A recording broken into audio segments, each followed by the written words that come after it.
지난 1일 중국 외무성의 조립견보도관이 일본을 무시하는 발언을 해 일본인들의 울분을 사고 있는데요. 도대체 무슨 일이 있었던 걸까요?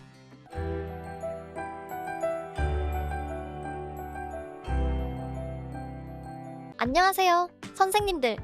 무궁화 판타지 캐스터 한가람입니다. 최근 한일이 나토 가입에 대한 의중을 보이자 중국이 양국을 비판한 바 있습니다.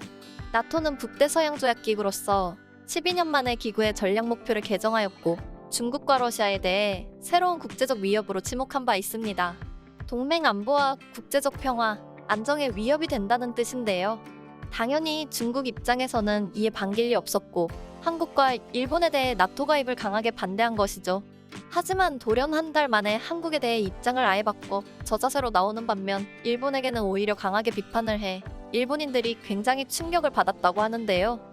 특히 이전에 중국이 한국에게 나토에 가입한다면 우크라이나 꼴이 날 것이라고 하면서 으름장까지 놓았던 중국이라 더더욱 이 모습이 진풍경이라 할 수 있겠습니다. 이것과 관련해서 조금 더 살펴보도록 하겠습니다. 최근까지 나토에서의 이슈 중 하나는 스웨덴과 핀란드의 나토 가입에 대한 튀르키예의 반대였습니다.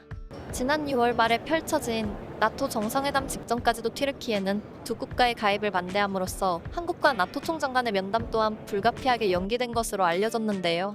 다행히도 가까스의 마지막 날 나토 총장과 한국 간의 면담이 이루어졌고 올해 하반기에는 새로운 파트너십에 대한 긍정적인 결과를 약속했습니다. 이에 대해 중국은 새로운 반응을 즉각 내보였습니다. 나토 총장과 면담이 이루어졌던 다음 날인 지난 1일 중국 외무성의 조립견보도관은 정례 기자회견에서 미디어 기자로부터의 질문에 갑작스레 한국에 대한 평가가 바뀌었음을 알 수 있었습니다. 중국 외무성에서는 중국과 한국은 아시아의 중요한 국가로서 서로 중요한 협력 파트너 관계로 아시아의 평화와 발전을 위해 노력해야 한다고 말했으며 한편으로는 일본은 과거 아시아 침략의 역사를 진지하게 반성하고 교훈해야 한다며 비판하기도 했는데요. 한국과 일본에 대한 대응이 갑자기 달라진 것이 의아했습니다. 여기에 쐐기를 박은 것이 당일 외무성 홈페이지에 게재된 질의응답록입니다. 혹시 일본에게만 강하게 비판한 것이 외무성 보도관의 실수가 아니었나 했는데 그것이 아니었습니다. 실제 응답록에는 중요한 협력 파트너 관계에서 한국만 기록되고 일본은 의도적으로 누락되어 있던 것인데요. 결국 이 일련의 중국의 행동 변화는 현재 한국의 위세나 행보가 중국이 협박이나 으름장을 놓아서 좌지우지할 정도의 상대가 아니라는 것을 반증하는 한편 일본에게 강하게 비판함으로써 한국의 마음을 아주 조금이라도 돌려볼 심산이 아니었나 생각되는데요.